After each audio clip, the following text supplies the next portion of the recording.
తెలంగాణ రాష్ట్రంలో ఉన్నటువంటి యావత్ విశ్వకర్మ స్వర్ణకార వృత్తిదారులకి, పెద్దలకి, చిన్నలకి, ప్రతి ఒక్కరికి కూడా జై విశ్వకర్మ. నేను మీ Kondava Narasimhachari Om Vishwakarma TV channel MD, Vishwakarma జాతి సేవకుడు. విషయం ఏంటంటే, తెలంగాణ రాష్ట్ర స్వర్ణకార సంఘం ఆధ్వర్యంలో తేదీ 31/7/2026 శుక్రవారం అంటే రేపు సికింద్రాబాద్ విశ్వకర్మ సంఘ భవనంలో ఒక మీటింగ్ ఏర్పాటు చేయబోతా ఉన్నారు. స్వర్ణకార సంఘం ఎన్నికల బైలా చేర్పులు మార్పుల కొరకు,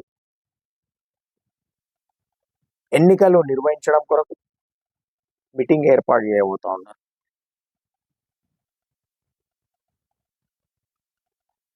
ఎన్నికలు ఏ రకంగా ఉండాలి, ఓటు ఎవరెవరికి ఉండాలి, ఎవరి ఉద్దేశం ఏందో, ఎవరి అభిప్రాయం ఏందో ప్రతి ఒక్కరు కూడా తెలియాలని చెప్పి నేను కోరుకుంటా ఉన్నా. ఓటు స్వర్ణకార వృత్తి చేసే వాళ్ళకి ప్రతి ఒక్కరికి ఉండాలనా, లేదా 100 మందిలో 5 మందికి 10 మందికి ఓట్లు ఉండాలనా? ప్రతి ఒక్కరి అభిప్రాయం తెలియాలి. బైలా మార్చే కార్యక్రమం ఉంది కాబట్టి రేపటికి అయిపోదు.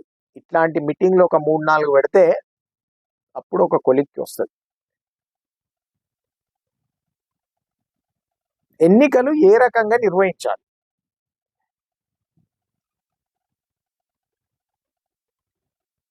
నేను కొన్ని చెప్తాను. అందులో ఏది కరెక్టో మెజార్టీ ప్రజల నిర్ణయం మేరకే నిర్ణయాలు తీసుకోవాలి. నెంబర్ 1, ప్రతి ఒక్కరికి ఓటు కల్పించి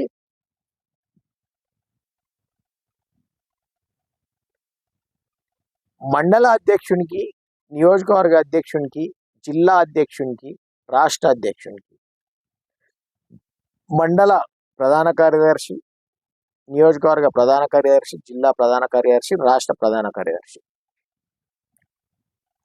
ఎట్ ఏ టైం నామినేషన్లు వేసి ఎట్ ఏ టైం ఎన్నికలు జరగాలి.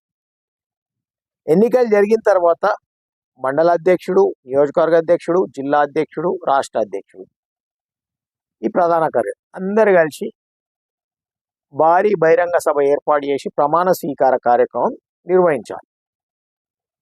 ప్రతి ఒక్కరికి ఓటు హక్కు కల్పించాలి. వీళ్ళందరూ ఓట్లు ఎక్కడికి వెళ్ళి వేయాలి? నియోజకవర్గ కేంద్రానికి వెళ్ళి వేయాలి. 119 నియోజకవర్గాలలో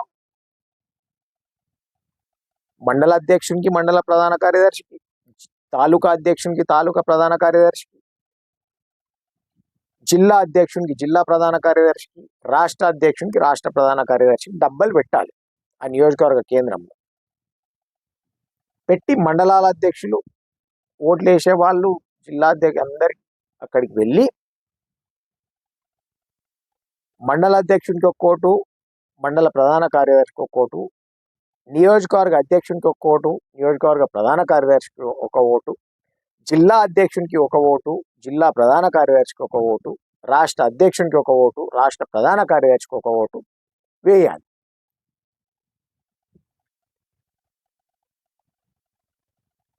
ఇది నెంబర్ 1. నెంబర్ 2, జిల్లా అధ్యక్షులకు ఎన్నికలు నిర్వహించి అందరు జిల్లా అధ్యక్షులు కలిసి ఒక రాష్ట్ర అధ్యక్షుని ఎన్నుకోవాలి. ముఖ్యమంత్రిని ఎట్లయితే నిర్ణయిస్తారో అందరు ఎమ్మెల్యేలు కలిసి అట్లా రాష్ట్ర అధ్యక్షుడు ఎన్నుకోవాలి. రాష్ట్ర అధ్యక్షుడు కరెక్ట్గా పని చేయలేకపోతే 1 సంవత్సరం తర్వాతన, 2 సంవత్సరాల తర్వాతన జిల్లా అధ్యక్షులు అందరూ కలిసి తొలగించే అధికారం ఉండాలి. ఇది రెండో విధానం.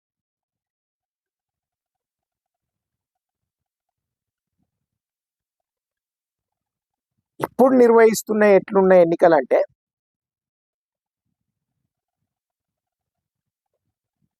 ఉన్నోళ్ళు అందరికీ ప్రతి ఒక్కరికి ఓటు హక్కు లేదు. కొందరికే ఓటు హక్కు ఇస్తా ఉన్నారు. కాబట్టి ప్రభుత్వం నుంచి ఏం సాధించలేకపోతా ఉన్నాం. లక్షలలో జనాభా ఉంటే వేలల్లో ఓట్లు వేసుకొని గెలుస్తున్నాం. 3,000 చిల్లర, 2,000 చిల్లర, 4,000 చిల్లర, ఉన్నది లక్షలలో. నేను గతంలో ఎన్నికలు జరిగినప్పుడు కూడా ఎన్నికల కమిటీ ఇన్ఛార్జిగా ఉన్నటువంటి కన్యకంటి సత్యమన్నకు కూడా చెప్పిన, బైలా మార్చాలి, ఒకటేసారి మీటింగ్ పెట్టి నిర్ణయం తీసుకున్నాం అయిపోయింది అంటే కుదరదు. ఓం విశ్వకర్మ టీవీ ఛానల్ ఆధ్వర్యంలో కూడా ఒక రౌండ్ టేబుల్ సమావేశం ఏర్పాటు చేద్దాం. మెజార్టీ ప్రజల నిర్ణయం ఏదైతే ఉంటుందో దానికి కట్టుబడి ఉండాలి. నేను చెప్పిందే వేదం అంటలేను. ప్రింటింగ్ ఆపేయండి.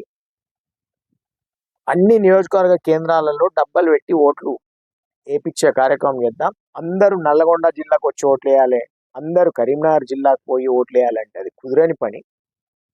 అది కొన్ని ఓట్లతోనే సాధ్యమవుతుంది అని చెప్పడం జరిగింది. అంతట్లో కరోనా వచ్చింది, ఎన్నికలు ఆగిపోయినాయి, మళ్ళీ ఎన్నికలు జరిగినాయి, అయిపోయింది. కాబట్టి ఈసారి గట్టి నిర్ణయం తీసుకొని మన వాళ్ళకి ఉపయోగపడే విధంగా ఎన్నికలు ఉండాలి.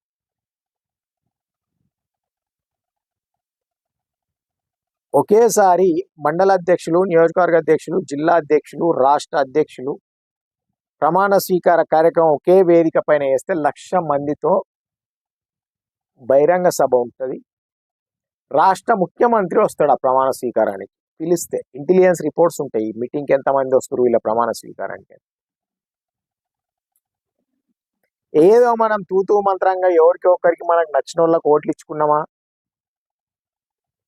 ఎన్నికలు జరిపినామా, ఓ 1,000-2,000 మందితో ప్రమాణ స్వీకార కార్యక్రమం చేసుకున్నామా, అయిపోయిందా? మనకు వీలున్నప్పుడు ఏదో ఒకటి కార్యవర్గ సమావేశం అని మీటింగ్ పెట్టుకున్నామా, అయిపోయిందా? దీంతో కులస్తులకు, ఈ సంఘ సభ్యులకు ఎలాంటి మేలు జరగడం లేదు. ఉమ్మడి ఆంధ్రప్రదేశ్ అప్పటి నుండి చూస్తూ వస్తే తెలంగాణ రాష్ట్రం ఏర్పడ్డ తర్వాత కూడా ఎలాంటి మేలు జరగలేదు. కాబట్టి మంచి నిర్ణయం తీసుకోవాలి.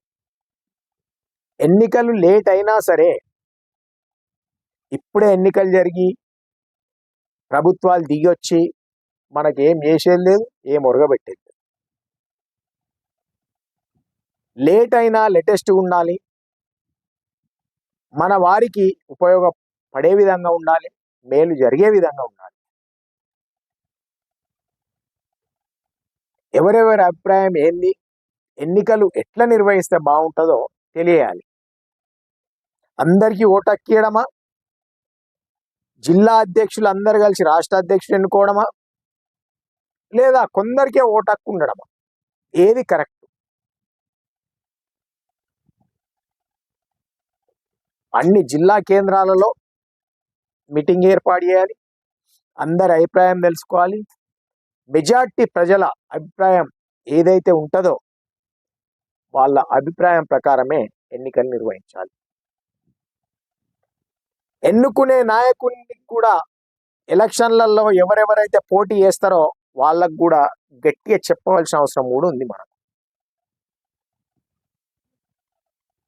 మీరు కరెక్ట్గా పని చేయకపోతే సంవత్సరం తర్వాత మిమ్మల్ని తొలగించే అధికారం మాకు ఉంటుంది. మీరు కరెక్ట్గా పని చేయకపోతే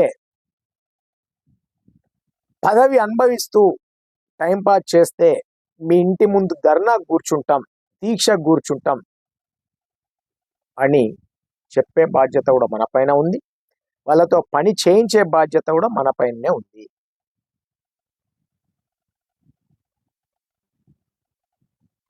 రాజకీయంగా లబ్ధి పొందడం కోసం సంఘాలలోకి వచ్చి సంఘ పదవులు అనుభవిస్తాం, మేము కులస్తుల కోసం ఏది పట్టించుకోము అనే వాళ్ళు దయచేసి ఈ సంఘాలలోకి రాకండి. కులస్తులకు నష్టం చేయకండి అని చెప్పి 2 చేతులు జోడించి వేడుకుంటున్నాం.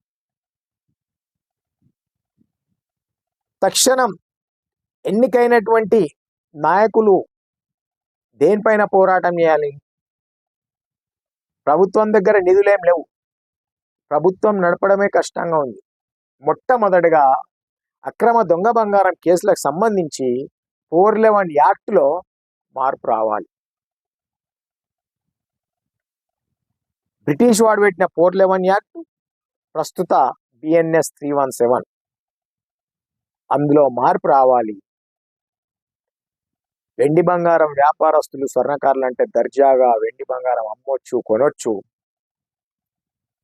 ఒకవేళ దొంగతనం చేసి అమ్మితే వాని చిరచర ఆస్తులు వేలం వేసి రికవర్ చేసుకోవాలి. వాడి దగ్గర ఎలాంటి ఆస్తులు లేకపోతే వానికి ఉరిశిక్ష చేస్తారా, జీవితాంతం జైల్లో పెడతారా, పెట్టాలి అనే విధంగా యాక్ట్లో మార్పు వచ్చే విధంగా పోరాటం చేసి ఎన్నికైన సంవత్సరం లోపల ఈ యాక్ట్లో మార్పు చేయించే నాయకుడు ఈ సంఘానికి అధ్యక్షునిగా, ప్రధాన కార్యదర్శిగా ఉండాలని చెప్పేసి అట్లాంటి నాయకులనే ఎన్నుకోవాలి. వాళ్ళ ముందు ఈ డిమాండ్ కూడా మనం పెట్టాలి. ఎన్నికలకు వచ్చినప్పుడు ఓటేయండి, మేము నిలబడ్డామని వచ్చినప్పుడు వాళ్ళ మేనిఫెస్టోలో, వాళ్ళు తయారు చేసి మేనిఫెస్టోలో వాళ్ళు ఇచ్చే వాగ్దానంలో 411 యాక్ట్లో మేము 1 సంవత్సర కాలంలో మార్పు చేయిస్తాం, కేంద్ర ప్రభుత్వాలతో రాష్ట్ర ప్రభుత్వాలతో మాట్లాడి చేయించని ఎడల మేము ఆ పదవి నుంచి పక్కన తప్పుకుంటామని చెప్పేసి వాగ్దానం చేయాలి. చేసే నాయకుడినే ఎన్నుకోవాలి అని చెప్పి తెలియజేస్తూ, ఇంకా చాలా ఉంటాయి, నాయకులతో కూడా మాట్లాడదాం, అందరి అభిప్రాయాలు తెలియాలి. పల్లెటూరు నుంచి మొదలు పెడితే పట్టణంలో ఉన్న వారి వరకు ప్రతి ఒక్కరికి ఓటు హక్కు ఉండాలని చెప్పేసి తెలియజేస్తూ ముగిస్తుంది. జై విశ్వకర్మ, జై స్వర్ణకార, జై జై విశ్వకర్మ.